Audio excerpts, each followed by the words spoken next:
Salut à tous et bienvenue dans cette nouvelle table ronde. Table ronde sur le film Tu ne tueras point de Mel Gibson. Le titre français est tellement mieux, comme l'a dit Quentin. C'est fou, hein. Donc voilà, je suis en compagnie de Charles. Oui, bonsoir. Bonsoir Charles. Un peu triste Charles. Bah, Des Japonais sont morts dans ce film Charles. je suis pas encore japonais, les gars. En compagnie de Louis Hola, ¿qué tal? et en compagnie de Adam. Bonsoir. Oh, viril. Il a l'air pas grave. Adam, Ça y est, il a c'est beaucoup un grave. Voilà, donc on va commencer tout de suite. Premier tour de ta première impression. Louis, qu'as-tu pensé de Tu ne tueras point? C'est un gros film de malade. Là, vraiment, c'est vraiment gros film de malade. On va faire team premier degré, là. Vraiment, je crois que cette année, il n'y a pas un seul film, ou peut-être un ou deux, qui m'ont fait ressentir autant de choses et qui m'ont autant immergé dans le film. C'est très puissant, c'est violent comme il faut, c'est très juste, c'est aussi très premier degré. Et je pense que ce film a beaucoup de mérite, que ce soit par rapport au statut de Mel Gibson par rapport à Hollywood et par rapport au statut que peut avoir le film de guerre ces temps-ci. Je pense que c'est le meilleur film de guerre depuis Le Soldat Ryan. Et je pense que ce film serait probablement le meilleur ou l'un des meilleurs films de l'année. Ça mérite d'être clair. Charles. Bah, écoutez, j'ai eu une très grosse érection quand j'ai vu Bah. ce film, parce que là, je m'attendais pas à ça. Alors, sachant que c'était Mel Gibson, quand même, je m'attendais à ce que ce soit du haut niveau, mais pas à ce point. Un film véridique, puissant, des acteurs. Voilà, je ne me serais pas douté qu'un jour ils auraient une telle performance. Donc, énorme film. C'est le film que j'ai préféré pour l'instant cette année, devant The Neon Demon, sachant que The Neon Demon était déjà extrêmement élevé. C'est dire le niveau, hein. Cette année, on a eu deux gros mastodontes et très bon moment en plus. Très bien. Adam. Alors, Tu ne tueras point, donc c'est le film que j'attendais le plus cette année. Mel Gibson oblige, aka le plus grand réalisateur de tous les temps. Connaissant le bonhomme, je m'attendais à quelque chose de beaucoup plus épique que ça. Et au final, ce film, en fait, il marque une nouvelle évolution dans le cinéma de Mel Gibson. Donc après sa période entre Braveheart et Apocalypto, là on a un nouveau chemin là, qu'on prend en ce moment Mel Gibson, qui est très intéressant et le film est voilà, c'est le meilleur film de l'année quoi. Et qui aura un Oscar. Ah, c'est possible, ouais. Ouais, c'est fort probable, ouais. C'est fort probable. Quant à moi, que dire à part putain, qu'est-ce que c'est beau. Qu'est-ce que c'est beau. Et enfin, c'est des films rares, mais quand tu as des films comme ça qui arrivent à transmettre des émotions et une sorte de leçon, tu vois, et bah, tu sais que ça peut être qu'un bon film, tu vois. Ça peut vraiment être qu'un bon film. Et, le personnage, quand t'en sais un peu plus, vraiment, je sais pas comment le décrire. Tu vois, t'as des humains qui vont à la guerre se battre, tu vois. Et le mec est encore plus humain que les autres. Pour moi, c'est un vrai super-héros, tu vois. C'est un surhumain, tu vois. Vraiment. Aller au bout de ses convictions comme ça, moi, je trouve ça complètement dingue. Mais le film en lui-même, enfin, c'est vraiment, c'est fou, quoi. C'est complètement fou. Il est super beau, il y a rien à dire. Je vais avoir du mal à trouver des points négatifs, quoi. Ah, ça va être chiant en fait. Ouais, voilà. Non, ça va être très compliqué. Bon, il y en a quelques-uns, mais honnêtement, le film, c'est fou. Attends, C'est- ouais. Pour faire une dédicace à Adam, c'est. À Léopold, pardon. Respire.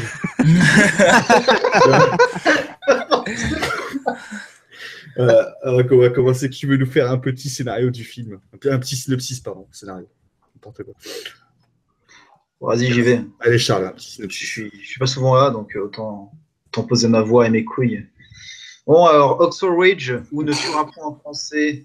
Alors, je suis comme vous, je préfère le titre français pour une fois. parce que ça a beaucoup plus de sens que juste Oxford Ridge. Ça impacte vachement plus. Hein. Bah, c'est beaucoup plus proche de ce qu'on voit dans le film, parce que Oxford Ridge, c'est juste une partie, alors que tu ne tueras point, en fait. C'est toute la philosophie de Desmond Doss. Donc, c'est l'histoire de Desmond Doss, un soldat américain qui est enrôlé pour participer à la Première Guerre mondiale, comme beaucoup d'Américains. J'ai dit première ? Oui, tu as dit première. Pardon, excusez-moi, c'est la seconde. C'est le père de Desmond Doss qui a participé à la Première Guerre mondiale, pour être plus précis. Donc Desmond Doss a quelque chose de très particulier, c'est que c'est un soldat et il est objecteur de conscience, qui est un terme. Alors, non seulement il est objecteur de conscience, mais il est aussi adventiste du 7e jour. C'est pas mal. C'est en grosso merdo, c'est, vous voyez les mecs qui tapent à vos portes là, les témoins de Jéhovah. Je rigole. Non, en gros, c'est quelqu'un qui, par le biais de la foi, de sa croyance, c'est pas forcément catholique ou pas, hein, ça peut être autre chose, ne va pas, va suivre les règles entièrement. Il va pas, donc lui, il ne souhaite pas tuer avec une arme, enfin tuer. Il ne souhaite pas tuer, et c'est tout le paradoxe de ce personnage alors qu'il va faire la guerre. Donc évidemment, au début, ça va être compliqué, il refuse, et puis il se trouve qu'en fait, c'est possible que quelqu'un comme ça soit pris. Donc en fait, lui, il va être infirmier. Hein. Lui, il veut sauver des vies. Ouais. Lui, il veut sauver des vies. Il va aller sur le champ de bataille, donc à Okinawa, donc il va participer à la fameuse bataille d'Okinawa, qui est l'une des batailles les plus connues et les plus sanglantes de la Seconde Guerre mondiale. Donc Okinawa, sud du Japon, hein, évidemment. C'est encore d'actualité, hein, puisqu'on parle encore des États-Unis en plus aujourd'hui à Okinawa, donc c'est encore un contexte actuel. Et il va se retrouver sur le champ de bataille. Bon, après, c'est une histoire vraie, donc de toute façon, on spoil de toute façon d'habitude. Mais bon, Desmond Doss a survécu. Il est mort en 2006, si je me rappelle bien. 2006, ouais. Oui. Et d'ailleurs, c'est très très émouvant quand il parle à la fin. Moi, j'étais très très ému quand j'ai entendu le vrai Desmond Doss parler à la fin. C'était très bien d'avoir fait ça. Ce qui impacte beaucoup, excuse-moi de te couper, c'est quand il parle à la fin et que le mec te sort des répliques que tu as entendues dans le film, tu te dis, mais oui. En fait, les mecs sont vraiment allés le voir, ils sont vraiment intéressés à comment ça s'est passé, et je pense foncièrement que le film est vraiment très proche de la réalité de ce qu'a dit ce monsieur. Quoi. Alors, pour connaître, Desmond Doss, je connais un petit peu, la bataille d'Okinawa, je connais beaucoup, et en plus, c'est presque une réponse de Mel Gibson par rapport à ce qu'on a pu lui reprocher sur Braveheart sur la réalité historique. Parce qu'en vrai, Sophie Marceau, c'est une enfant, enfin bon, on va pas revenir là-dessus, mais pour Tu ne tueras un point, voilà, en gros, c'est un soldat objecteur de conscience qui est enrôlé à la bataille d'Okinawa. Il a sauvé je sais pas combien de ses collègues. 75, ouais. Voilà, et même sauver des Japonais. Et on le dit dans le film en plus, hein, ce qui est quand même phénoménal. Enfin, sauver des Japonais, quoi. Les mecs étaient des malades à l'époque. Enfin, je vais enchaîner en disant un peu mon avis dessus, quoi. Parce que scénario dingue. Des films de guerre, évidemment, pour renouveler le genre, évidemment, c'est compliqué parce qu'on a quand même fait des merveilles dans cette catégorie. Et là, c'était quand même couillu de faire un petit peu, là, ce que je pense hein, que Mel Gibson avait en tête Full Metal Jacket dans la construction narrative. C'est-à-dire qu'à la base, évidemment, sur un entraînement, c'est un peu un truc assez classique des films de guerre quand il s'agit d'un rite d'initiation d'un personnage. C'est que là, on va entraîner le personnage à se lâcher, à se donner. Garfield qui joue Desmond Doss, il est costaud, hein, mais je veux dire, il est longiligne. Donc on ne se doute pas qu'au début, il va réussir toutes les épreuves. Et puis, je trouve que c'est une très bonne présentation de cette histoire. Surtout que la bataille d'Okinawa, c'était quand même face à des Japonais qui étaient pires que les nazis, faut quand même le dire. Hein. Les nazis, c'était des malades, mais les Japonais, eux, ils étaient devenus fous. Ils étaient inventifs en termes de torture. Ah ouais, putain, on dit toujours la Shoah, la Shoah, la Shoah. C'était des fous, quoi. Donc c'est marrant, tu vois, d'avoir ce personnage de Desmond Doss et donc l'horreur que pouvaient faire ces Japonais qu'on voit dans le film. Moi, je considère plus que l'horreur est des deux côtés parce que dans le film, tu as vraiment un parallèle avec quand tu as une scène où Desmond Doss est dans un bunker, dans les trucs souterrains, et il tombe sur un Japonais pendant qu'il se cachait, qui est blessé. Il va faire la démarche d'aller le soigner. Le Japonais, il va flipper, il va pas crier, il va flipper parce qu'il va se dire « ça y est, je vais mourir ». Et dès qu'il voit qu'en fait, il sort des bandages pour le soigner, le Japonais, il alerte personne. et il a l'air d'avoir, enfin, il y a une sorte de compassion mutuelle, tu vois, qui joue entre deux en fait. Et donc du coup, moi, ce que j'ai plus ressenti, c'est culturel. Les Japonais, c'était mourir avec honneur, aller sur le champ de bataille, et si tu vas pas, t'as toute ta famille est déshonorée, quoi. Enfin, je le vis vraiment comme ça, ce culte du samouraï moderne, tu vois. Et donc du coup, c'est pour ça que tu les vois. À un moment, il y a toute une scène super impressionnante où les mecs ils chargent, ils ont pas de balles, ils tirent pas, ils chargent que à la baïonnette. Une vague de Japonais, mais enfin, complètement fou. Les mecs, c'est genre, tu meurs en héros, ou sinon t'es une sous-merde enfin, toute ta famille, ta lignée sera des merdes, tu vois. Et quand t'es éduqué comme ça et que t'es formaté pour être comme ça, bah, au final, ça donne ce qu'on voit, des Japonais complètement ouf qui vont faire les kamikazes comme ça. Hein. Ah, c'est clair. Et puis, non, mais le personnage de Desmond, c'est fascinant quand même. Ouais. Les films de guerre, franchement, est-ce que vous avez le souvenir d'un film de guerre ou un film comme ça, même que ce soit un film de guerre vrai, qui vraiment existe ou pas? Vous avez un personnage qui ne tue pas. J'ai pas le souvenir comme ça, je me rappelle pas d'un film comme ça où le personnage. Alors, c'est pas forcément qui l'a tué. Il y a un peu ce parallèle avec le personnage dans Fury, le jeune, qui au début ne voulait pas tuer, mais qui après ne suit pas la même ligne directrice que Desmond, mais qui au début est un peu comme lui, tu vois. C'est cet air très innocent, qui ne connaît rien, qui débarque dans le truc. C'est-à-dire que le problème, c'est pas la même problématique. Si tu compares à Fury, lui, il y a une scène où il va pas tuer parce qu'il va se retenir de tuer et il va se rendre compte que du fait qu'il n'a pas tiré sur l'ennemi, bah, un camarade à lui est mort. Il aurait pu lui sauver la vie en tuant l'autre qui allait tuer son ami, tu vois. Et il le fait pas. Tandis que là, on est dans une autre problématique, c'est-à-dire que lui, il s'occupe juste des blessés. Et encore, il arrive même à sauver la vie d'un de ses camarades dans une scène où le mec va se faire attaquer dans le dos et il n'hésite pas une seconde à sauter sur un japonais et à se débattre avec lui, mais il fait pas la démarche d'aller le tuer. En fait, il lui saute juste dessus et au final, c'est son collègue après qui tire sur le japonais. Mais c'est pas vraiment la même problématique, tu vois. C'est lui, il est juste là, il y a des blessés, je les sauve et c'est tout, quoi. Mais en tout cas, dans les deux films entre Fury et Chunjiro, on retrouve la même horreur qu'il y a dans la guerre avec ces deux personnages-là, en fait, qui sont extrêmement innocents et qui veulent pas être là, en fait, tu vois. Et tu vois à travers leur regard, à travers leur expérience de la guerre. Après, Desmond, lui, il s'est engagé volontairement. Hein. Il a voulu y aller. Hein. Ouais. Il a voulu. Hein. C'est vrai, engagé volontairement. Hein. C'est clair, et puis il y a toute une problématique. Alors, c'est vrai que Mel Gibson, c'est un mec quand même très croyant, hein, je pense qu'Adam c'est mieux que nous. Et puis là, c'est pas la foi utilisée comme dans Braveheart ou même dans la Christ, bien sûr. Mais là, c'est plus une histoire de croyance générale et de. Voilà, quand il dit à chaque fois, il faut que j'en sauve un de plus, et un de plus, et un de plus. Moi, je trouve ça formidable comme leçon. Et par contre, c'est quand tu sais qu'il l'a vraiment dit, quoi. Le mec explique, voilà, je me disais, il faut que j'en sauve un plus, tu vois. Moi, j'ai failli chialer quand j'entendais le vrai Desmond Doss le dire. Ah putain, c'était formidable. Louis. Oui. Ah bah c'est super beau hein, ce qui est montré, c'est super beau. Franchement moi en fait le truc c'est bon, on va en reparler avec la mise en scène, mais je trouvais au final le film pas du tout réaliste dans ces scènes de guerre au début parce que c'était abusé en fait la manière dont c'était fait, et puis voir les témoignages, bah, tu te rends compte que putain en fait tout ce que tu as vu c'était presque vrai, presque tout était vrai, et ça te démontre un peu vraiment le caractère hyper supra violent et inutile de la guerre. Alors en soi, dans le scénar, Gibson il invente rien entre guillemets, il fait très simple. C'est-à-dire que je trouve pas qu'il y ait beaucoup de symbolique à part les symboliques religieuses. Il n'y a pas beaucoup de symbolique à retenir. Je trouve que c'est un film très très premier degré, et c'est justement ce qui fait sa force, c'est de voir que tout ce que tu vois dans le film, tout c'est produit ou presque.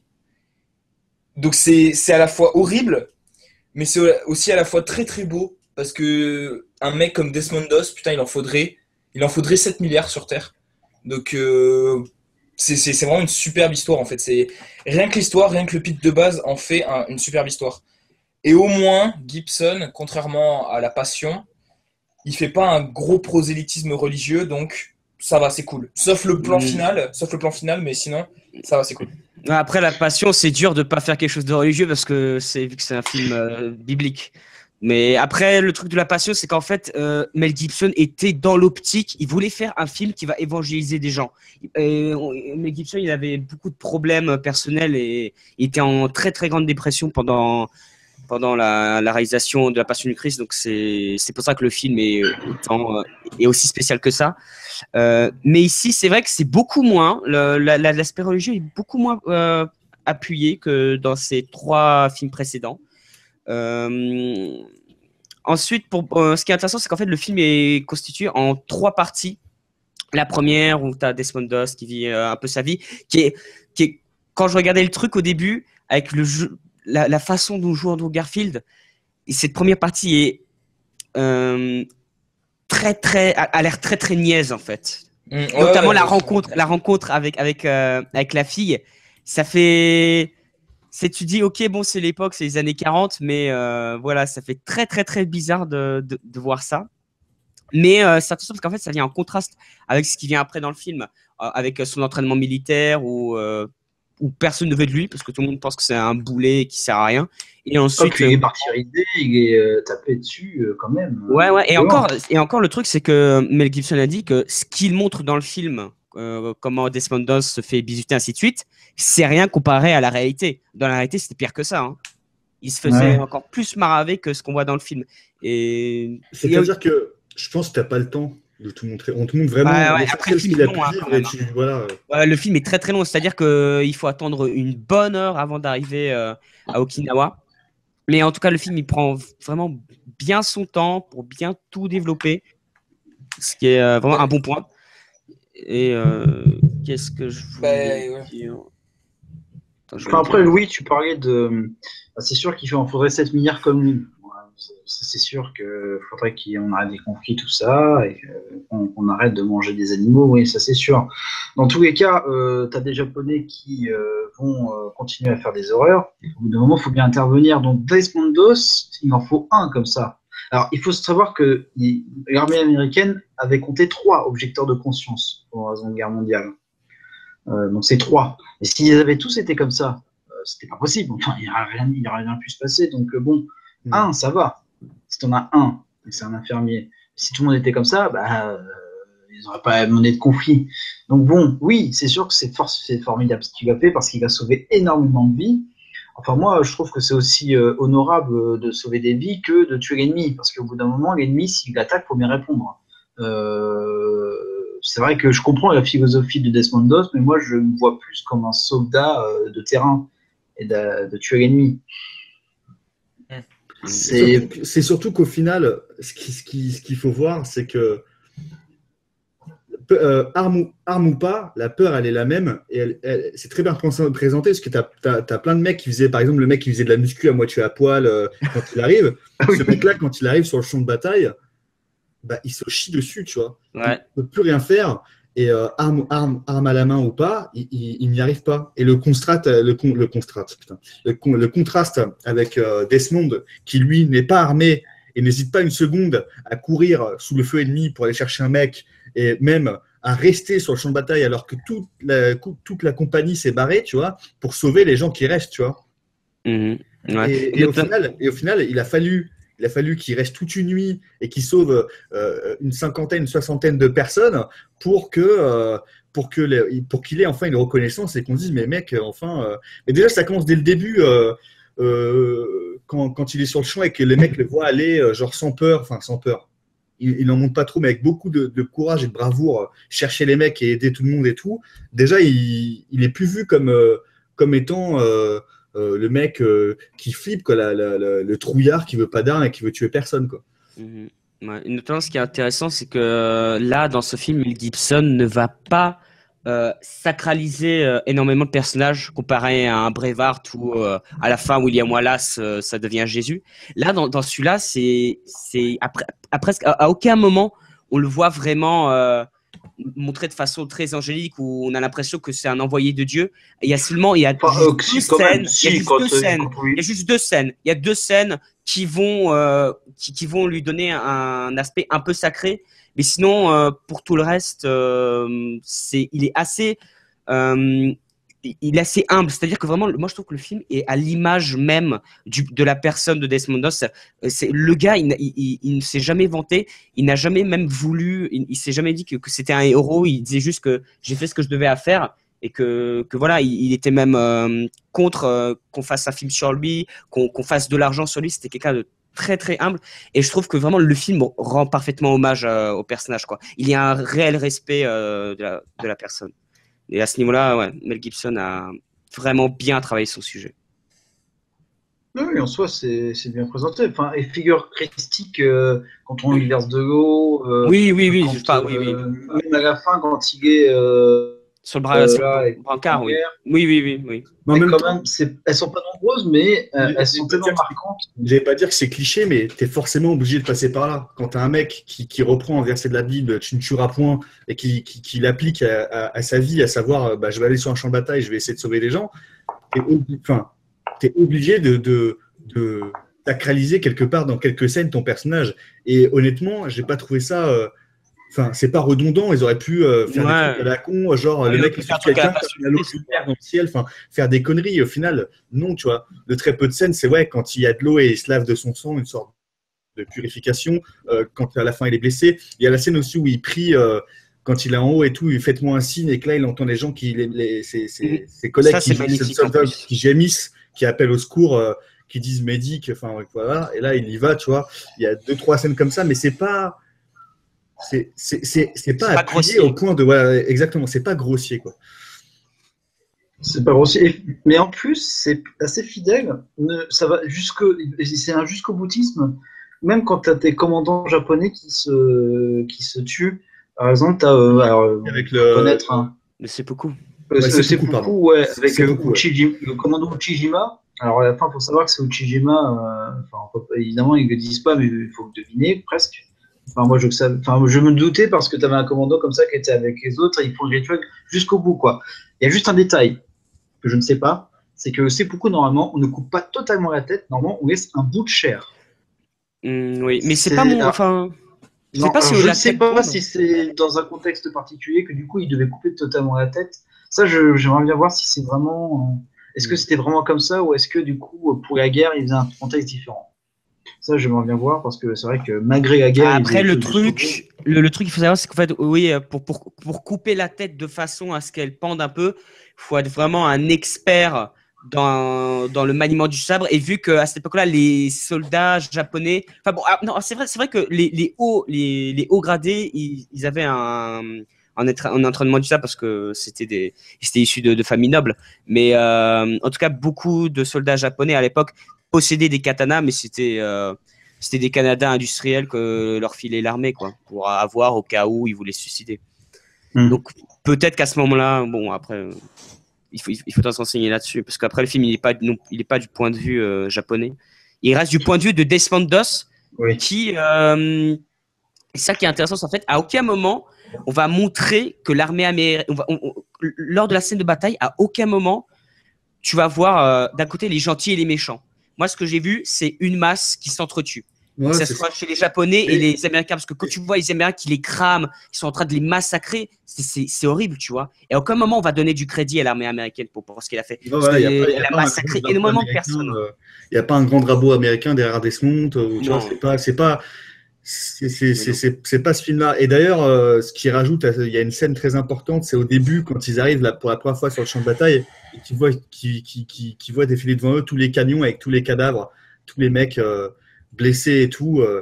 Et la réflexion, enfin pour moi, c'est Desmond, c'est un mec neutre en fait.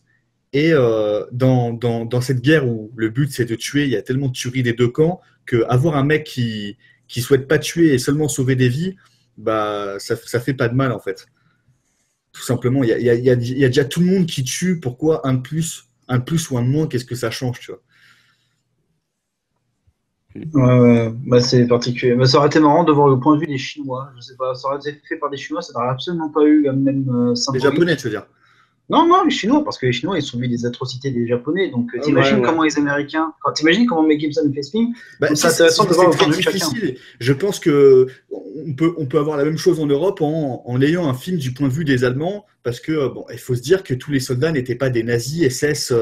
Voilà, tu partais à la guerre, tu étais quasiment obligé d'y aller, et ça n'enchantait pas tout le monde d'attraper des enfants ou des gens et de les tuer, quoi. Ça, après, le film, je il parle. pense que à partir du moment où tu es du côté, j'allais dire, déjà de ceux qui ont perdu, et surtout du côté de ceux qui n'avaient pas la bonne raison, entre guillemets, parce qu'il y a toujours des bonnes et des mauvaises raisons, mais de ceux qui avaient la mauvaise raison, pardon, d'y aller, en l'occurrence pour les Allemands, voilà, de décimer la population juive en priorité, c'est très dur de faire un film de leur côté, tu vois. À l'heure actuelle, tu fais un film qui se place du point de vue des Allemands, tu te fais lapider. Même si, bon,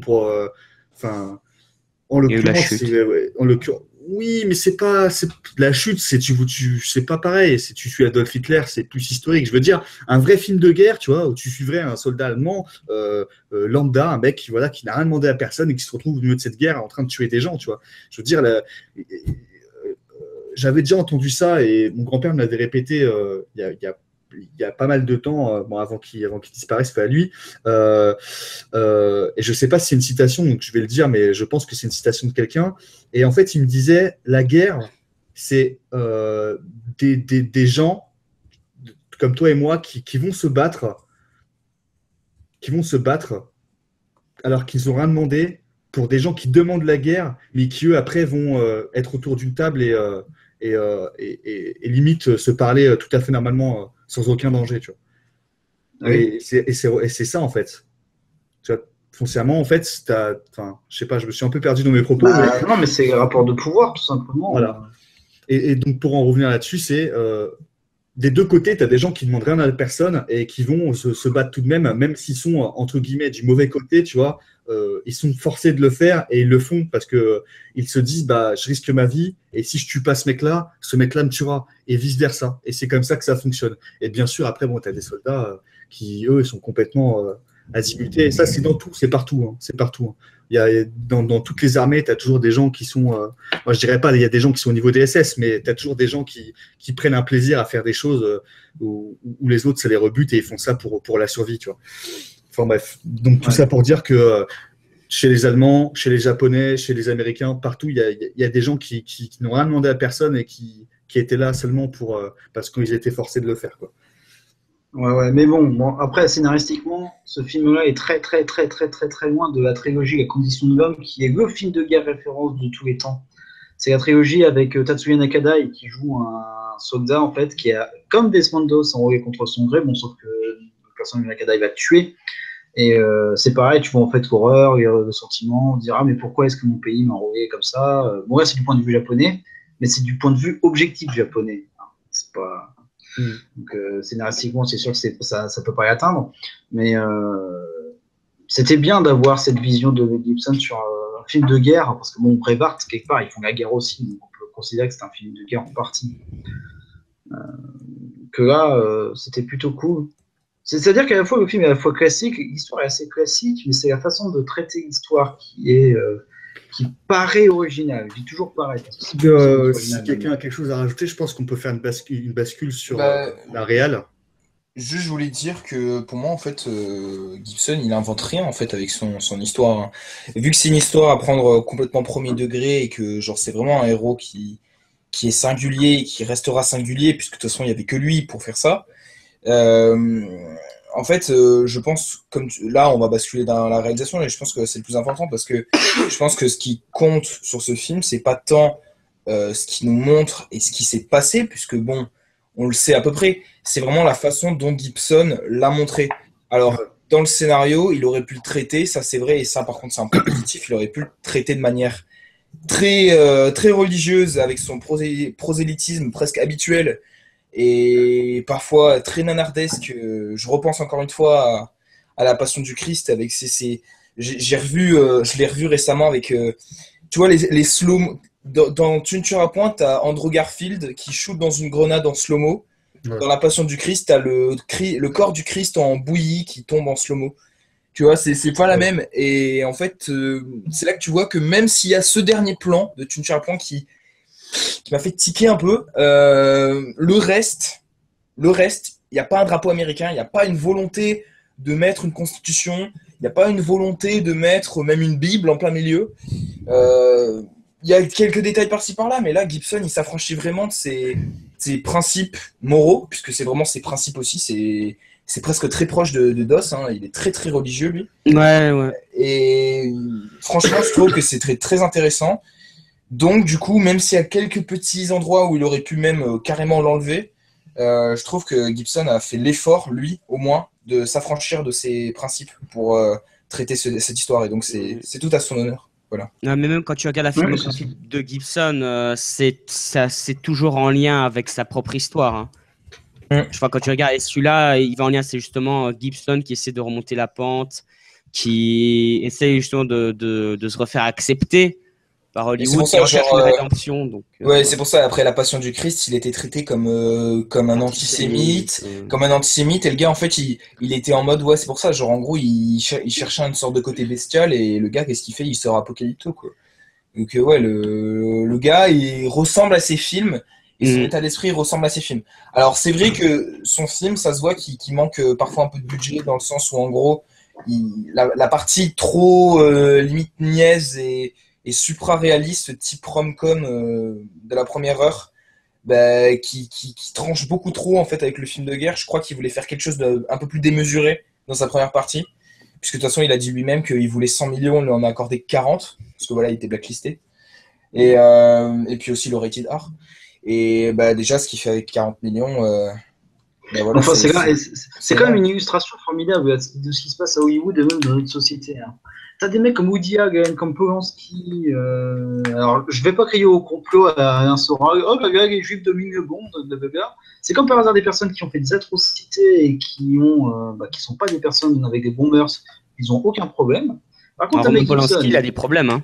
Il peut pas aller en Amérique. Il y a seulement la France et la Pologne qui l'acceptent. Hein. Il peut faire... En termes de cinéma, il est accepté qu'en France. Hein.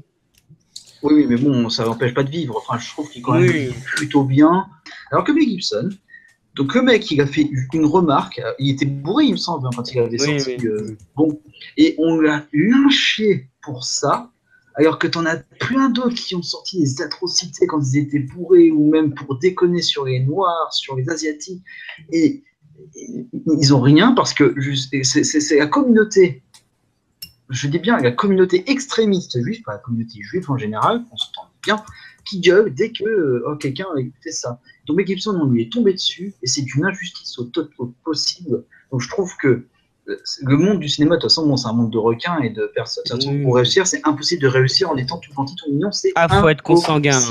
Faut être consanguin. Ou suceur. Donc bon, ceux qui veulent faire du cinéma maintenant, va falloir. Il n'y a pas que Octave qui compte. Donc Mel Gibson, qui là, c'est vrai que il fait un excellent retour, mais bon, ce film aurait dû sortir avant. Parce que s'il voulait faire ce film depuis longtemps, je ne sais pas s'il avait depuis longtemps. Non, ça faisait depuis longtemps. En fait, il a reçu le scénario la première fois en 2004 pendant La Passion du Christ, mais il n'avait pas le temps de le lire parce que bon, il était sur La Passion du Christ. Ensuite, il l'a reçu en 2008, pareil, il n'a pas eu le temps, et c'est à partir de 2013, je crois, qu'il l'a lu entièrement, et il a commencé à travailler dessus en 2014. D'accord. Voilà.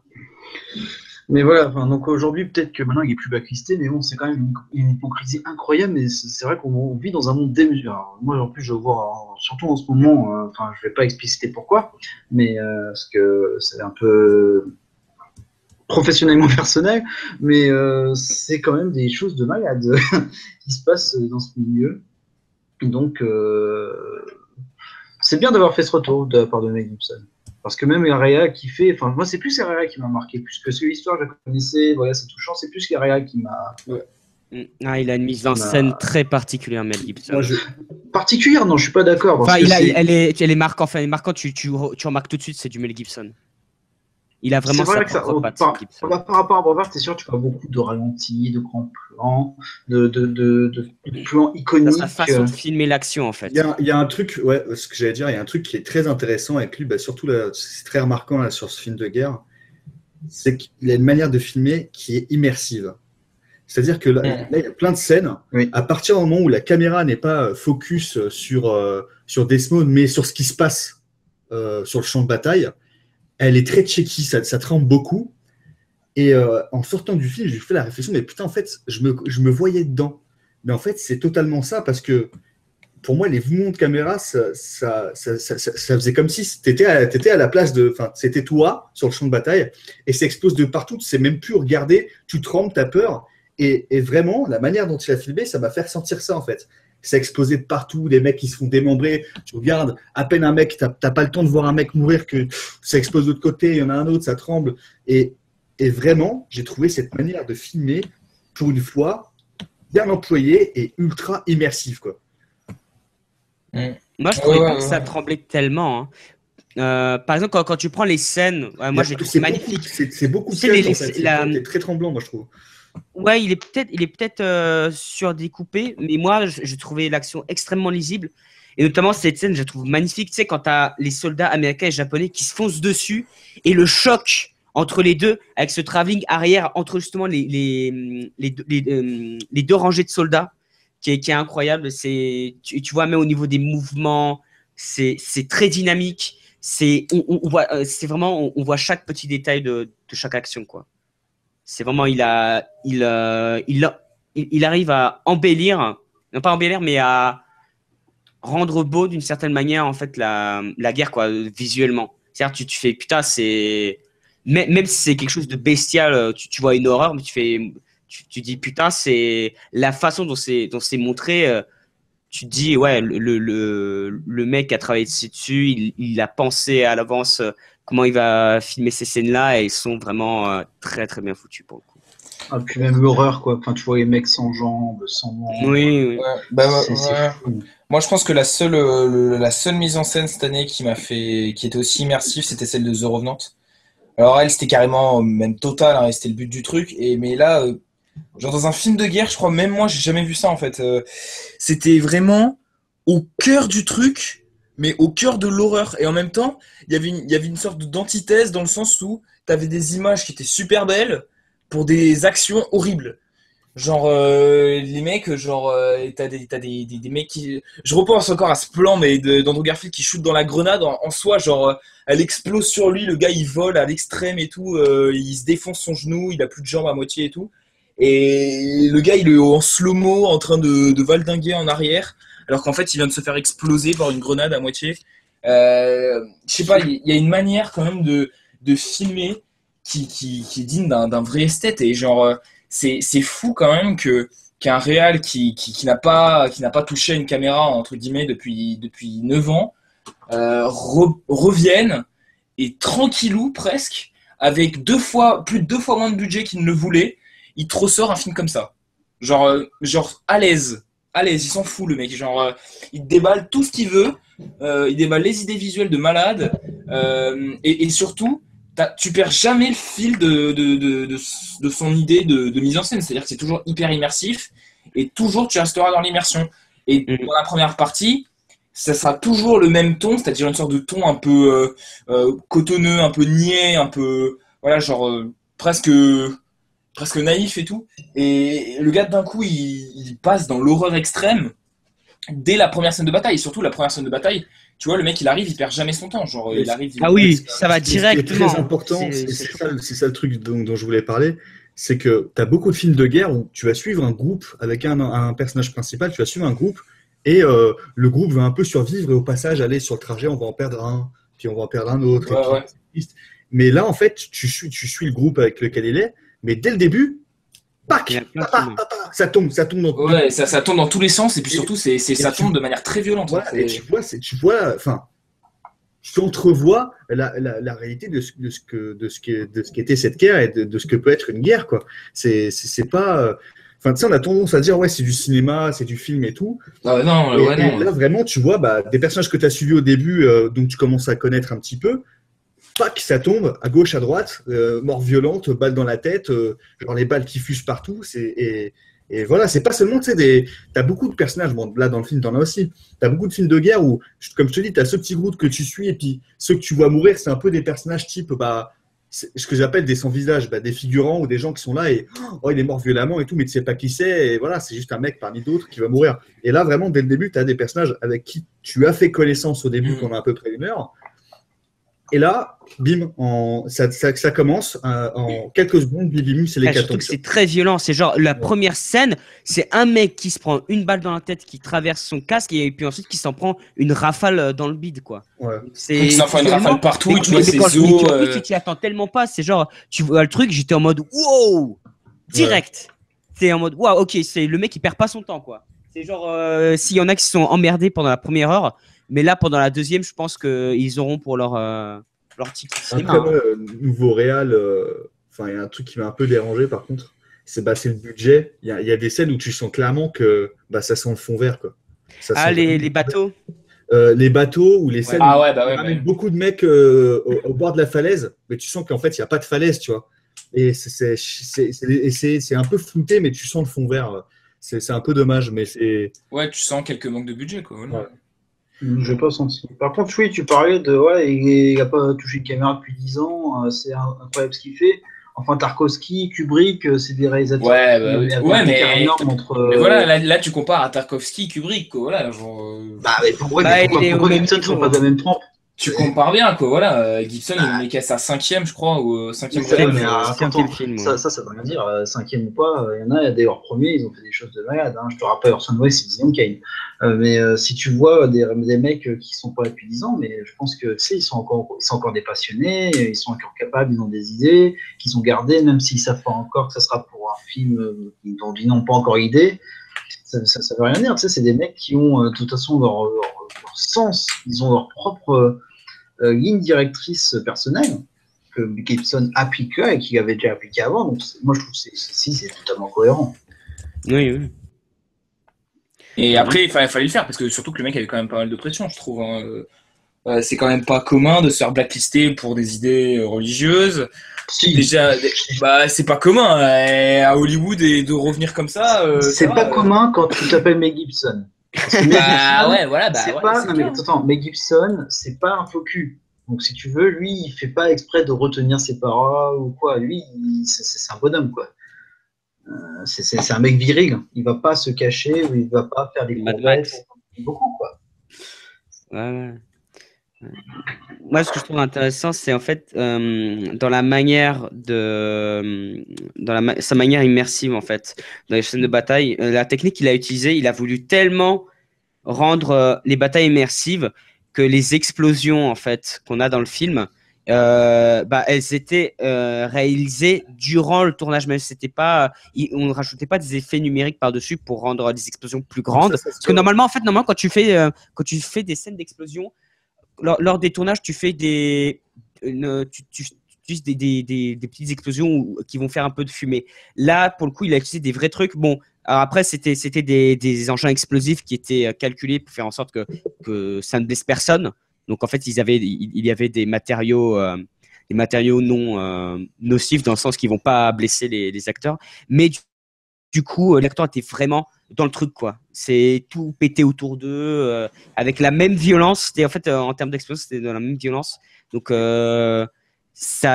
vois dans leur expression et dans leur ressenti qu'ils vivent le truc, quoi. Donc, ça montre encore une fois que Mel Gibson, c'est un mec qui est jusqu'au boutiste à ce niveau-là. Oui. Qu'on avait déjà ça aussi un peu avec Braveheart, hein, quand tu vois les scènes de guerre de Braveheart, c'était pareil. Je pense qu'il a perfectionné.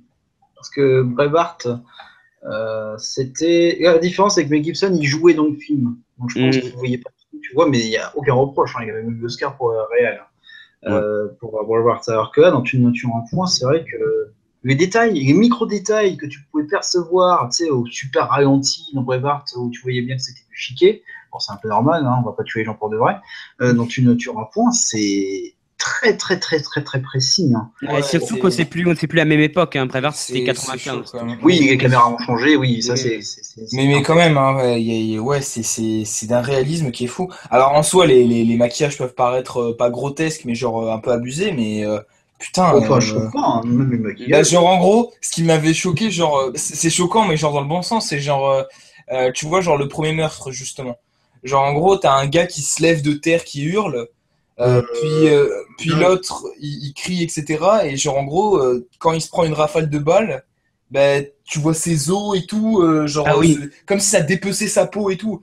Bon, Bah, c'est possible, oui, c'est non, physiquement mais possible, bien c'est. sûr. Non, mais genre, c'est un effet qui paraît un peu abusé d'entrée de jeu, quoi, tu vois. Genre, c'est un effet qui paraît un peu abusé, quoi, tu vois. Mais genre, c'est abusé dans le bon sens. Mais ça paraît quand même un peu abusé parfois. Bon, bah, c'est très unanime hein, comme tableau ronde pour une fois. Ouais, grave. Ouais. Les- Mais toi, ce qui est les- intéressant, c'est que Mel Gibson a utilisé des mutilés de guerre pour justement les scènes où tu as des gens, où tu avais des soldats qui avaient plus de bras ou plus de jambes. Il a utilisé des vraies personnes Il faut ça tout le temps. Ouais, C'est mais récurrent, des hein. soldats pour le coup. Il a utilisé des vrais soldats qui ont vraiment Des Et vrais des mutilé de mutilés. guerre. Ouais, des vrais soldats. Ouais, des mutilés de guerre, ouais, bah oui, bah. American Sniper aussi. Ouais, ils utilisent ça, ouais. Ouais, aussi, ouais. C'est vrai, ouais. En plus, avec la fin, t'en as un peu le même parallèle avec la fin d'American Sniper et celle de... Enfin, c'est peut-être les deux American extrêmes. Sniper, enfin, C'est l'extrême opposé. Hein. c'est pas la même lecture. American Sniper, c'est plus.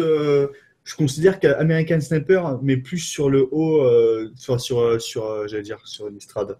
Sur, sur un. Enfin. Piédestal. Merci Louis.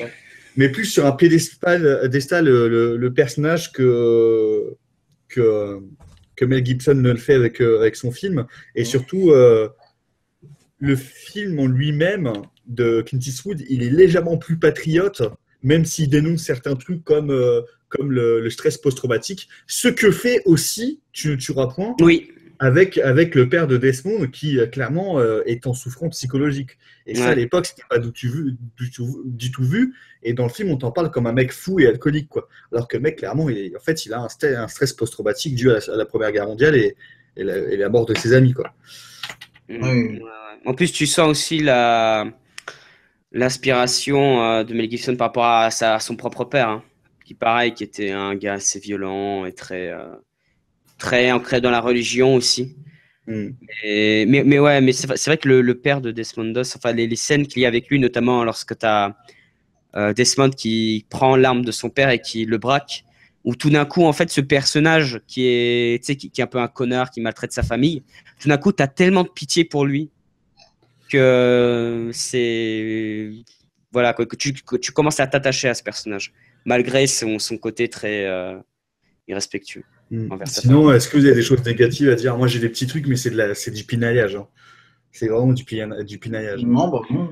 Euh, Même quand il faut parler de après, choses, de la ça joue avec le budget, mais par exemple, tu vois, la scène où pour la première fois, on va donner leurs fusils aux soldats. Tu sais, les fusils sont tous alignés côte à côte, et tu regardes le canon, en fait, donc le bout, parce qu'il y a un plan là-dessous où tu vois les bouts de canon qui dépassent et les soldats derrière. Il n'y a pas un canon qui ressemble à l'autre, en fait. Il n'y a pas un canon qui est exactement le même que l'autre, en fait. Tu as l'impression que c'est un mec dans son jardin ou dans son truc, il a bricolé un fusil, tu vois.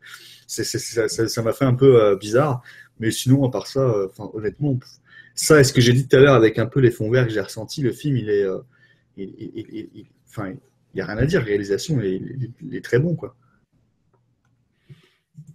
Ouais. Moi, je n'ai pas fait attention à ça pour les armes. Ouais, parce que c'est un plan où on insiste un petit peu dessus, mais sinon, voilà. Mais moi, j'ai bien aimé, par exemple, un truc, le petit tacle que fait Mel Gibson à Hollywood avec le personnage qui s'appelle Hollywood, justement. Où Oui, tu oui. sens que, en fait, c'est genre une critique que, ouais, à Hollywood, c'est vraiment, c'est que du visuel. Enfin, c'est vraiment une entreprise qui veut te faire du spectacle, mais qui, au final, dans le fond, c'est une grosse blague, quoi. Avec notamment quand le personnage de Hollywood est pendant la guerre où le mec est complètement perdu. Voilà. Ça, tu vois, tu sens le petit tacle qu'il fait à l'industrie. J'ai pas fait attention.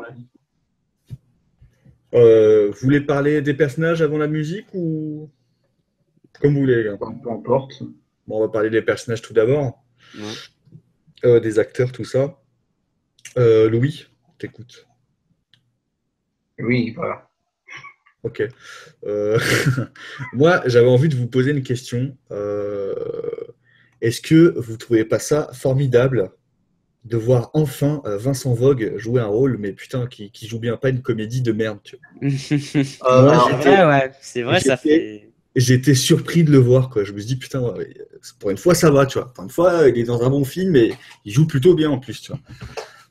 En Mais film ça sérieux change. comme ça, ouais. J'ai le souvenir de quoi? J'avais le souvenir de. Oh, je sais plus, qu'est-ce que c'était? Into the Wild? Ou ça va, Ouais. c'est pas. Mais sinon, ouais, c'est vrai que j'étais très agréablement surpris. C'est vrai que le mec, enfin, j'ai pas dit, putain, il est crédible. En fait, il est crédible dans ce rôle. Il doit faire ça plus souvent. Et c'est vrai que je pense que Vince Vaughn, c'est un peu à l'image de tous les autres acteurs. Alors, Andrew Garfield, c'est un grand talent et il confirme son talent. J'ai l'impression que même pour le musicien, quand tu touches Mel Gibson, tu es touché par la grâce. C'est-à-dire que même si tu es mauvais ou si tu n'as jamais rien fait de très très très bien, bah, tu réussis. Et là, Mel Gibson, je sais pas qu'est-ce qu'il avait. Il avait une potion magique. Parce que Vince Vaughn, il est formidable. Sam Worthington est formidable. Ouais. Ça va faire longtemps qu'on l'a plus vu celui-là. Et bah, c'est en bien, quoi. Parce que c'est vrai que depuis Avatar, il t'attend, quoi. Ouais, c'est vrai. Et puis même, comment il s'appelle, l'acteur qui jouait dans le vieux Point Break, là, l'Australien. Là. Luc Brassé. Ouais, ben alors je me Ouais. dis, mais attends, je me suis même posé la question, mais est-ce que c'est vraiment le même mec qui était dans Point Break? Et oui, quoi. Alors c'est un casting à la fois, je crois que c'est américain et australien, parce que le film il est à la fois américain et australien. Donc t'as Brassey australien, Wavy qui est australien ou britannique? Je crois qu'il y a les deux. Je crois. Ouais, il doit être l'un des deux ou les deux. Et puis voilà, un casting américano-britannico-australien, quoi, qui est super, quoi. Une superbe direction, je veux dire, chaque personnage est crédible, même les petits soldats que tu vois pas souvent, et Hollywood. Je vois pas un acteur en dessous d'un autre. Tu vois pas un seul acteur pas crédible, pas à la hauteur, Non. pas imposant, pas charismatique. Vraiment, ils sont tous très très bons, à la fois dans leur rôle et à l'écran même. Genre, Ouais. voilà. Ouais, même les Chacun. personnages féminins, hein, ils sont très très bons. Celle qui est jouée par. J'ai oublié son nom, elle a joué dans. Teresa Palmer, tu parles? Ouais, Teresa Palmer, ouais, même elle, je la trouve vraiment excellente dans ce film. En plus, elle avait dit, j'avais lu une interview avec elle, parce qu'en fait, Andrew Garfield, il a fait énormément de recherches sur Desmond Doss. Il est allé dans les endroits où il a été. En fait, il a suivi tout le parcours de Desmond Doss et il a repris beaucoup de ses mimiques, en fait, notamment dans sa posture. La façon dont se tient Andrew Garfield, c'est la façon dont se tenait Desmond Doss dans la vraie vie. Donc, il a adopté ses mimiques et je pense que Teresa Palmer a remarqué ça chez Andrew Garfield, à quel point il était vraiment il était ancré dans le personnage et elle voulait à tout prix arriver au même niveau et tu sens que vraiment pour le coup elle a fait un très très bon boulot. Ah bah moi, dites donc, je me suis demandé pourquoi Peter Parker il partait à la guerre. Hein. Mais voilà, dans le film, j'ai oublié que, parce que Garfield, c'est pas que Spider-Man, c'est aussi The Social Network, autre, c'est pas un boulet, quoi. Ouais, 99 Homes. Ouais, Ça, il y a aussi, tout ouais. le monde, qui est très très bon. C'est aussi The Amazing Spider-Man 2. Bah, Meilleur film de super-héros de tous les temps, hein, bah attendez. bien sûr. Enfin, quand t'as 12 ans. Bah, Je reproche pas aux adolescents d'aimer ce film. la question leur qui film fâche. préféré. Ah bah, je peux pas le reprocher quand ils auront 10 ans de plus. Bah, enfin, que dire à part, c'est très bon. En fait, c'est con, mais c'est tellement bon que je sais pas. Les acteurs, ils transcendent, ils transpirent l'émotion, ils te la transmettent avec facilité à travers l'écran. C'est fou, quoi. Bah, ils tiennent surtout des bonnes fonctions, parce que même la copine là, de Desmond Doss, toute bien calée, voilà, elle fait la petite infirmière, elle n'a pas besoin d'en faire plus. Personne ne surjoue, personne n'est vraiment en dessous, tu sens pas qu'un mec est un peu perdu. Enfin, je veux dire, la direction d'acteur est excellente. Moi, je pense que c'est surtout la direction d'acteur qui prime, parce que quand tu vois le talent de certains à la base, c'est soit le talent n'est pas présent, mais qu'il est subjugué, il est il est bien représenté, il est bien, le niveau est élevé, et puis ou alors le talent est enfin révélé. Parce que Garfield, j'ai jamais vu faire un si bon rôle. Surtout qu'il y a Silence de Scorsese qui va bientôt sortir, qui pareil, je pense qu'on va voir une nouvelle facette de lui. En plus, c'est encore un film qui parle de religion.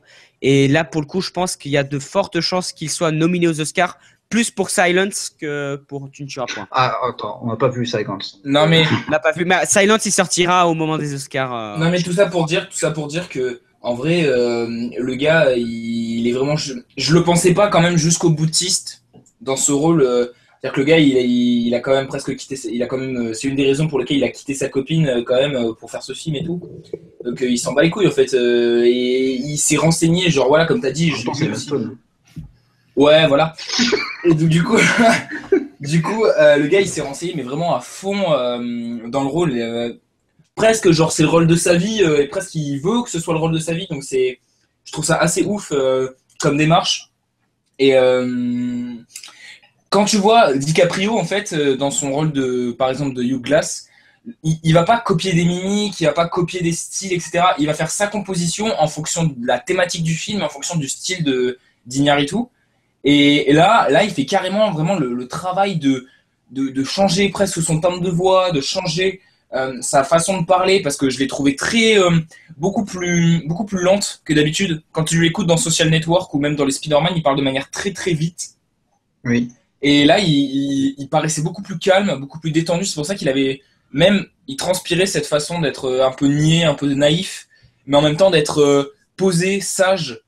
Et cette manière qu'il a d'être jusqu'au boutiste, je le pensais pas qu'il avait cette capacité-là, et ça m'a surpris en fait. Je crois que c'est un rôle où il me surprend en fait. Et je crois que c'est le premier où il me surprend à ce point en fait. Ouais, pareil. Bah, moi, je suis pas surpris. Je dirais pas surpris parce que. Moi, je suis pas surpris parce qu'on sait que c'est un garçon qui a du talent déjà. Ouais, il a pas fait énormément de films, hein, même pour l'âge qu'il a. Mm. C'est pas un garçon Il qui a a la fait- trentaine hein, déjà. Il a quand même 32 ans alors qu'on lui en donne Ouais. 23. Ouais, c'est vrai. Hein. Non, mais c'est un comédien de théâtre à la base. Il était pas au cinéma tout de suite. Mais il a fait de la série aussi. Ouais. Ouais. Et puis très très bien. Non, mais vraiment, moi je trouve Worthington. Mais je suis surpris par Worthington. Au début, j'ai pas reconnu Worthington parce que moi je voyais plutôt Worthington un peu. Voilà, j'ai pas trop d'émotion. Là, il s'impose vraiment. Je sais pas comment il fait. Je trouve ça très très très bien. Moi, j'ai aucun reproche à faire aux acteurs. Je pense. Alors, est-ce qu'aux Oscars, Garfield sera nommé? Je sais pas. Vaughn, c'est possible. Palmer, que- c'est possible. Moi, c'est Vaughn que j'ai préféré en fait. J'aime souvent les soubreaux. Je suis fasciné par les soubreaux comme ça, moi. Parce que Vaughn, je sais pas s'il a voulu ce qu'a joué Sergent Hartman. Bon, Sergent Hartman, c'est au succès soleil, donc tu peux pas rivaliser. Mais là, Vaughn, il était formidable. Donc moi, j'ai surtout préféré Vaughn. Garfield était très bien, mais le reste était excellent quand même. Moi, celui qui m'a surpris, je pense, mais vraiment le plus, parce que bon, Garfield m'a surpris, mais dans son implication, hein, je disais, hein, pas forcément dans son jeu, mais celui qui m'a le plus surpris, enfin, c'est Hugo Weaving, qui est quand même assez excellent. Moi, je le trouve pas surprenant. Je trouve qu'il fait son taf. On l'a connu dans des films où il joue très bien. Je sais pas, genre, Mais là, il a toujours ses grands rôles. Je sais pas, je le vois plus avec son timbre de voix. Là, il est beaucoup plus physique. Je sais pas, genre, il est beaucoup plus aux larmes et tout, alors qu'avant, on le connaissait vraiment pour sa voix. Ouais, sa froideur surtout. Hein. Ouais. Parce que soit c'est un elfe, soit c'est l'agent Smith. Hein. C'est ça, ouais. Non, là, pour le coup, ouais, c'est vrai que j'avais jamais vu Hugo Weaving comme ça. Genre vraiment en détresse. Il arrive vraiment à transporter. Pour moi, c'est le personnage avec Andrew Garfield qui m'a plus donné d'émotion, quoi. Le moment où il faut en larmes devant son fils, c'était vraiment puissant pour le coup. Ouais. Il est pas un peu souvent, mais il est très bien. Ouais. On va passer à la musique. Ouais. Alors la musique, c'est un mystère. Alors, ce qu'il faut savoir, alors déjà, RIP James Horner, qui devait faire la musique de Tu ne diras point, mais qui est malheureusement mort dans un accident d'avion cette année, il me semble, ou l'année dernière. Il aurait dû voir Sully, mais non, ça passe pas. Ouais, non, et donc, du coup, je sais pas si je valide ta blague. Je sais qu'avec la valide, t'es plutôt avec la fatigue. Ça va, il y a pas Philippe sur les joues. En pilote automatique avec ta fatigue, mais. Oh, name. Ouais, du coup, c'est quelqu'un d'autre qui l'a fait, c'est Rupert Gregson Williams. Rupert Gregson Williams. Alors, gars. Je suis très surpris parce que le mec, visiblement, il kiffe travailler avec Adam Sandler. Et il fait beaucoup de comédies à la balle, tu vois. Et là, je vois, il a fait Tarzan. Il a fait Tarzan, ouais. Il a fait Jacques et Julie. Attends, il a fait Jacques et Julie. Ouais, il a fait que des trucs avec Adam Sandler. Et le tu ne tueras point, je me dis, bah, tu vois, comme quand on laisse sa chance à un mec de faire un truc sérieux, bah, ça passe. Parce que moi, la musique, je l'ai trouvée juste géniale. Elle accompagne pas, elle n'est pas trop présente. Et surtout, le plus important, ça a l'air, enfin, j'ai pas ressenti ça, mais ça a l'air au moins d'être une création originale et pas repompée d'un autre film et tout. Ouais. Parce que là, messieurs, je lance un coup de gueule, j'en peux plus. Je vais au cinéma, je regarde des films, j'écoute les musiques qui passent, et là, je me dis, mais attends, mais ça, je l'ai déjà entendu quelque part. J'ai été Ouais, voir. mais pour créer, maintenant, c'est bien compliqué. Non, mais j'ai été voir Les Animaux Fantastiques. Mais c'est pas le même. C'est pas le même. Bah, je sais pas. Et parce qu'en fait, J'ai été voir ce Les mec a un Animaux frère. Fantastiques le jour d'avant, mec, il y a une musique, c'est la musique de Saw. Ouais, C'est la musique de Saw. apparemment, il y a un gros copier-coller de la musique de Saw, mais j'ai pas entendu encore parce que j'ai pas vu le film. Mais c'est vrai, Ouais, je te jure, apparemment, c'est ouais. la musique de Saw, gars, j'étais choqué, genre. Mais mec, vous êtes sérieux? Apparemment, ouais, j'étais en mode, ouais, apparemment, c'était ça. Enfin, la musique de Saw est tirée d'une. Et pareil, composition classique. c'est con que j'ai pas pu faire cette table ronde, mais apparemment, t'en as fait référence au Charles. Dans les 7 mercenaires, t'as dû repomper de Avatar et de. Oui, parce que c'est James Horner qui a fait. Oui, c'est James mais Horner c'est- qui repompe c'est- ses propres oui, musiques. c'est- Au bout d'un c'est moment, même faut- Ah non, c'est Ouais. James Newton Award pour les Au animaux. bout d'un moment, même si c'est le même Mais compositeur, ouais. faut avoir un esprit créatif. Le mec, il a repris la musique, il s'est pas cassé Ah, les mais il couilles, l'a quoi. fait souvent. Il l'a fait très très souvent. Par exemple, pour l'homme bicentenaire, il a repris la même musique que Braveheart. Hein. Non, mais les gars, le premier aussi qui copie sa musique, c'est un mec comme Hans Zimmer. Le gars, t'as l'impression de réécouter parfois. Tu écoutes Gladiator, tu écoutes Pirates des Caraïbes, t'as beaucoup de notes semblables. ouais, Et même, c'est vrai, oui, c'est Et vrai. même dans les compos annexes, par exemple, il a fait la compo de Call of Duty Modern Warfare 2, dédicace à Jean Thomas. Et le gars, t'as l'impression que c'est la compo de Pirates des Caraïbes. Ouais. Mais tu vois, des fois, ça dérange pas. Voilà, dans certaines, là, par exemple, Pirates des Caraïbes et Gladiator, ça me dérange pas Bah, parce que quand c'est furtif, ça dérange ouais, pas. voilà, ça a sa Mais puissance. quand ça voilà. prend des thèmes ultra Mais ouais, connus, putain. des trucs, mais mec, t'entends ça, tu fais non, mais what? Ça dénote totalement. Et là, bah, en l'occurrence, dans ce Mais ouais, j'ai écouté la musique, la reprise. Apparemment, c'était choquant, grave flagrant. Moi, j'étais au cinéma, j'étais choqué. Hein. Je fais la remarque en sortant tout de suite. Je fais non, mais c'est la musique de Saw, ça. Et en plus, attends, là où c'est encore plus drôle, c'est qu'ils ont réussi à placer la musique dans une scène où tu as un mec qui se présente au présidentiel. Et en fait, c'est le thème d'un esprit dans le truc. Je vais pas vous balancer. Mais bon, enfin bref, le mec qui se présente, il s'appelle Saw. Bah, Voilà. damn. Voilà. Coïncidence, je ne pense pas. Mais pour revenir sur Tu ne tueras point, moi la musique j'ai trouvé qu'elle accompagnait parfaitement le film Ouais. et qu'elle n'est pas comment dire, c'est pas C'est ce pas genre de de l'ultra musique épique. exactement, c'est pas ce genre de musique où on va te rendre une scène épique ou sinon tu vas l'entendre grandiloquente gueuler pour te dire regarde pleure, c'est une scène triste, tu dois être triste. Non, elle accompagne le film et elle le fait à merveille. Voilà. Il a posé ses couilles sur la table, c'est donné. Voilà. Non, moi je suis tout à fait d'accord avec ça. Hein. Après, j'aurais quand même préféré que ça soit James Horner qui J'aurais préféré qu'il soit pas qui mort. l'aurait fait. Ouais, non, mais oui, parce que James Horner, pour moi, il aurait a pas dû fait des prendre combos qui sont très très belles. Et pour le coup, j'aurais vraiment été curieux de savoir ce qu'aurait fait James Horner. Parce que vu qu'il a déjà fait avec Mel Gibson, Braveheart, et la musique de Braveheart, c'est l'une des meilleures compos qui a jamais été faite. Mais bon, Ouais, je c'est te dommage. fais mieux, moi. Je te fais mieux avec un xylophone. Non, mais moi, je dis le meilleur son qui a été fait, c'est Keyboard Cat sur YouTube. Enfin bref, non, mais voilà, je sais pas, Charles, la musique. Mais non, mais très bien, mais après, bon, c'est pas un truc que tu vas retenir. Hein. Moi, j'ai pas retenu la musique. Hein. Clairement pas. On va passer sur une conclusion, messieurs, avec une note. Ouais. Et les effets spéciaux Bah, On a parlé de la réalisation. ah, ça, par contre, tu disais, Charles, juste, ils disent effets spéciaux. Moi, je dis, par contre, c'est vrai que peut-être une petite nomination pour les maquillages Ouais. ou ce genre Alors, de truc. Oui et non, parce que quand même, c'est bien que tu en parles. Et je trouve qu'il y a beaucoup de scènes où c'est très bien fait, et il y a beaucoup de scènes où bah, tu sens qu'il y a très peu de budget. Par exemple, tu as des Ou scènes où le mec c'est a abusé, son- quoi. où c'est très mal fait, je trouve. Le mec a son pantalon déchiré, et genre en surface tout de suite, tu vois ses os, tu vois. Genre, t'as Ouais, l'impression que les c'est mecs ont pris des, C'est abusé. C'est abusé, comme, ouais, des trucs d'Halloween que tu colles sur la peau, genre regarde, on voit mon os, tu vois. ouais, t'as l'impression que c'est abusé. Genre, le gars, il s'est pris une balle, t'as l'impression qu'on lui a enlevé la moitié de la peau sur le bras, que ça lui a enlevé les os et tout, ouais. Non, c'est même pas ça, mais ce qui fait fake, en fait, c'est que tu as beaucoup de scènes où je te dis, le pantalon est déchiré, tout de suite en dessous le tissu, tu sais que tu as de la peau, et ben là, non, tu vois, genre, l'os est en surface tout de suite. Tu vois. Ouais, c'est vrai, ça. Genre, c'est un peu mal fait, il n'y a pas cette profondeur de genre, bah attends, tu as de la chair et ensuite tu as l'os, tu vois. Et, à contrario, les scènes où il y a du démembrement, ou les scènes dont tu parles, par exemple, la première scène, dès le début, où le mec crie, se lève, genre crie, et là se fait mitrailler le dos, et l'autre se prend des balles dans la tête et tout. Là, c'est super gore, mais c'est réaliste, tu vois. Une balle qui passe comme ça, qui va frôler, elle va pas juste faire une entaille, elle va tout arracher sur son passage, tu vois. Donc, j'ai trouvé ça réaliste, mais à contraire, ouais, il y a beaucoup de scènes où tu as des petits plans, genre, ouais, j'ai mal à la jambe et tout, et ouais, tu vois, genre, comme si son os flottait à la surface de sa jambe, quoi. Ouais. Pareil, mais moi j'ai vu un petit détail. C'est pas flagrant non plus. Vas-y. Ouais, ouais. Moi j'ai vu un petit détail. Alors, c'est minime et il faut vraiment le voir. Il y a un orque qui traverse le corps. Non, alors, attends, c'est dans le même style. Bah, C'est dans le même style. En fait, il y a un plan qui est réutilisé 2 fois dans le film. C'est le moment où tu as Andrew Garfield, Desmond Doss, qui met de la morphine. T'as un plan où il le met dans le bide d'un gars.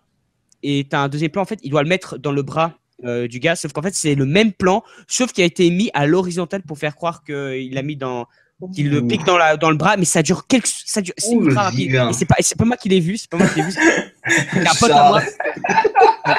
Il a fait remarquer. Vilain. Ouh. Il a été très vilain.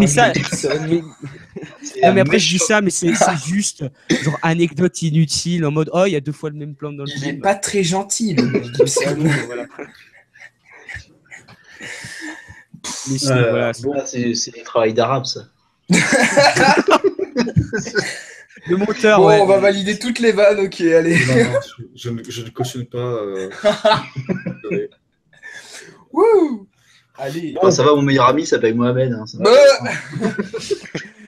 Madame Morano, calmez-vous. D'accord. Christiane Boutin style. Allez. Sur ce, on va passer à une conclusion avec une note sur 20.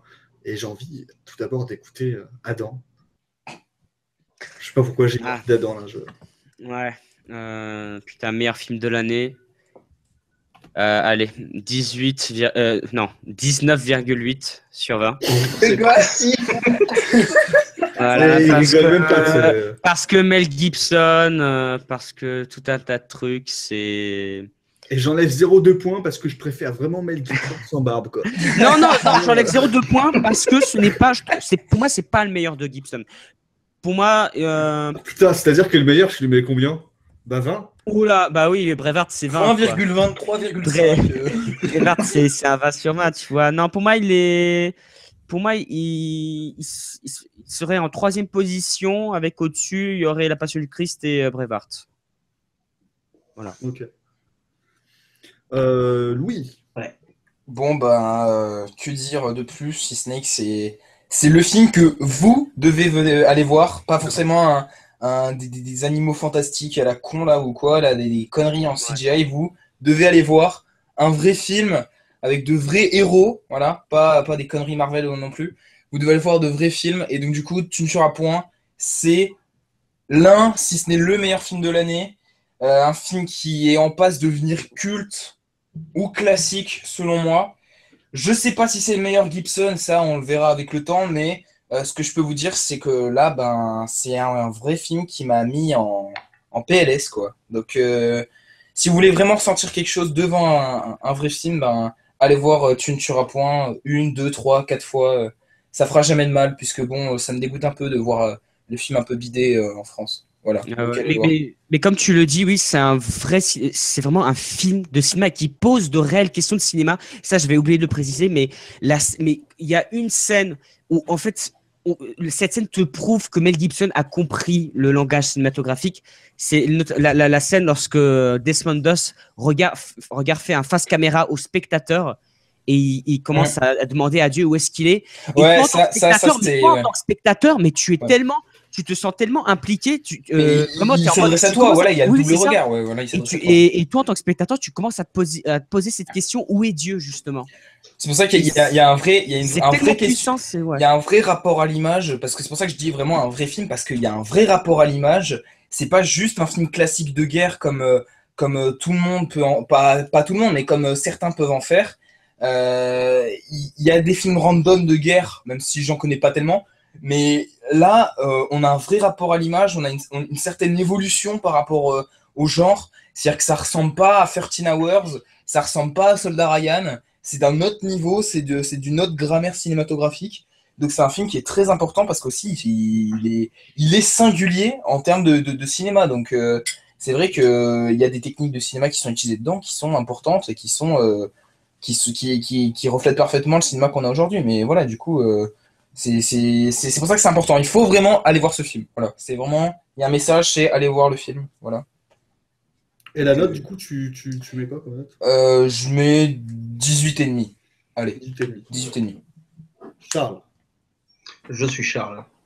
Le- Alors, donc, ouais, bah, je l'ai dit, une grosse érection parce que moi, j'aime bien être surpris. Après, c'est Mel Gibson, donc bon, pas tant que ça, mais je me dis, ouais, je sais pas trop ce qu'il allait faire. Puis le mec, bah, il est bluffant. Tout ce qui touche, ça se transforme en soleil. C'est un Soleil. homme. C'est pas un soleil, c'est genre. Un Oui, soleil. mais oui, un soleil, comme dans Télétubbies, tu vois, c'est le mec, tout est joyeux, tout est gentil. Comme le personnage de Desmond Doss, il ne tue pas. Après, c'est vrai que d'un point de vue personnel, moi, je ne m'identifie pas à lui nécessairement. Je m'identifie plus à des soldats qui vont tuer. Parce que moi, si une troisième guerre mondiale arrivait, ce qui aurait pu arriver avec Hillary Clinton, hein, bah, je serais allé au front. Je vois un film formidable. C'est vrai qu'on a eu deux énormes. Alors, il faut que j'aille voir Mademoiselle. J'ai pas encore vu, donc à voir. Peut-être que Mademoiselle, étant fan de Shenmue, on verra. En tout cas, ouais, Tu ne tueras point, je vais le dire en français, est un formidable film. Et tu as raison, Louis, il faut absolument.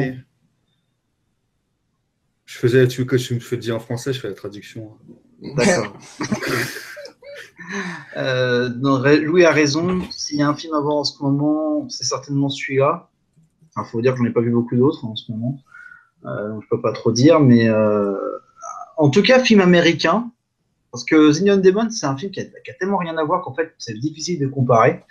Je pense que oui, tu es d'accord avec moi. Parce que les deux, Ouais, en fait, ouais. Et puis c'est européen comme film, c'est pas américain. oui, oui, enfin, c'est européen, mais surtout que ça présente pas du tout la même chose. Ouais, voilà, c'est sûr. Donc c'est pas possible, quoi. Mais c'est clair que c'est un formidable film.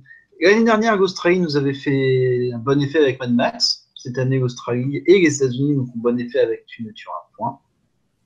Donc j'ai l'impression qu'ils sont parfois encore réduits, les Océaniens, ils sont aussi forts en cinéma, mais depuis toujours. Je lui donne un 17,5 sur 20. C'est une note très bonne, hein, parce que ça n'atteint pas encore le panthéon des autres grands films de guerre. Mais des films sortis depuis Soldat Ryan, je n'ai pas le souvenir d'un aussi bon film de guerre, c'est sûr. Pour moi, il y avait Fury qui était vraiment très très bon en Oh, 2014. je suis pas aussi Ouais, fan mais de Fury. c'était juste, tu vois. C'était pas mal, mais c'était pas. C'était pas aussi puissant que là. Surtout, en fait, Là, c'était- tu vois vraiment des comportements très très cons dans Fury, alors que là, non. Là, t'as vraiment la bravoure du truc. Alors, quant à moi, Apocalypse Now, Platoon, Good Morning Vietnam, je pense que tous ces films-là vont être fiers Patton. d'ici quelques années de pouvoir accueillir parmi eux au panthéon des films de guerre Tu ne tueras point. Parce que très clairement, là, c'est un film qui n'est pas encore connu, qui n'a pas de renommée, ce qui vient encore de sortir et qui, enfin, voilà, il est en train en construction, je dirais, mais c'est un film déjà que, comme l'a dit Louis, vous devez tous aller le voir et sans problème, d'ici quelques années, il peut avoir la renommée et la prétention d'être un film, un classique de film de guerre, vraiment. Et c'est comme je l'ai dit, il y a des films des fois qui arrivent à te transmettre des émotions, c'est rare, et quand ils y arrivent, en général, ça marche bien. Et là, ça marche vraiment plus que bien, enfin sur moi en tout cas, pour Tu ne tueras point. Et c'est un point magnifique. Quand un film véhicule autant d'émotions, d'émotions positives, hein, ou même de la tristesse, ça te rend triste. Enfin, ça peut pas être un mauvais film. Et là, en l'occurrence, c'est pas du tout le cas. Et voilà, moi, je considère que c'est un film qui a sa place parmi les classiques de films de guerre. Et je dirais même plus, tu as les classiques de films de guerre, mais les anciennes guerres, donc type guerre du Vietnam ou Seconde Guerre mondiale, et tu as les nouveaux classiques de guerre un peu plus récentes, comme La chute du Faucon Noir ou autre chose. Mais donc je différencie un peu les deux, mais vraiment, ce film a sa place parmi les classiques. Et je lui mets la note de 18 sur 20. Parce que bah, j'ai été bouche bée, quoi. Je sais pas quoi dire d'autre, en fait. Il est juste excellent, ce film. Et je conseille à tout le monde d'aller le voir. Et vraiment, c'est le pouvoir de ce mec-là. C'est vraiment la conviction. Et comme je disais tout à l'heure, ce mec-là, tu sais, tu te dis que tu as du courage quand tu as une arme et tout. Tu peux aller te battre. Je pense c'est encore plus courageux de sa part de se battre pour ta conviction, c'est-à-dire de ne pas tuer et surtout d'aller à la guerre en connaissance de cause, de savoir le fait est que tu pars sans pouvoir te défendre, en fait. Je trouve ça ouf. Vrai. Je trouve ça en fait c'est un film de guerre qui est quasiment de par son personnage anti-guerre. Tu vois, tu as beaucoup de films de guerre qui sont anti-guerre, mais qui sacralisent le fait d'aller se battre pour une nation. Et là, c'est plus le film qui va te poser la question de qu'est-ce qui est plus humain qu'un humain, tu vois. De quoi est faite l'humanité, en fait? Est-ce qu'il y a des êtres qui sont plus humanistes que d'autres? Et la réponse, elle est dans le film. Voilà. Ouais. Sur cette table ronde est terminée. Adam, on fait comment pour postuler, Adam? Eh bien, si on demandait ça à notre cher ami Schwarzenegger. Pour participer à la table ronde, ça se passe sur la page Facebook et Twitter. Vous cliquez sur le lien du Doodle et vous renseignez les dates et les horaires proposés auxquels vous êtes disponible en précisant votre prénom et votre adresse mail. Si vous n'avez jamais participé à la table ronde, envoyez en parallèle un mail à latableronde20@gmail.com avec l'objet « Candidature » dans lequel vous nous montrez votre motivation. Donc abonne-toi et je te fais un bisou. Merci à toi, Louis, d'avoir participé. Bah, merci à vous. Charles, merci à toi également. Mais de rien. Pour une fois que je viens. Bah, Ouais. il va se plaindre en plus. Je suis pas souvent présent. Hein. Et, je me fais désir. Je me joins à Adam pour vous remercier tous. Salut à tous. Non. J'ai peut-être entendu enfin. Excuse-moi, ça devait être ta mère. Bah, sale, Je savage. vais dire quelque chose, Charles. Ma mère, elle est décédée la semaine dernière, donc je trouve pas ça drôle. Ah merde. Et, Oh merde. elle est décédée parce que, comme quand je t'ai enculé, elle est tombée dans ton anus. Et, Et les animaux fantastiques, c'est pas fantastique, on dit? Putain. Ok. Allez. Allez. allez, salut à tous, bisous. Rendez-vous tous dans l'anus de Charles pour la prochaine table. Et on n'oublie pas la vaseline.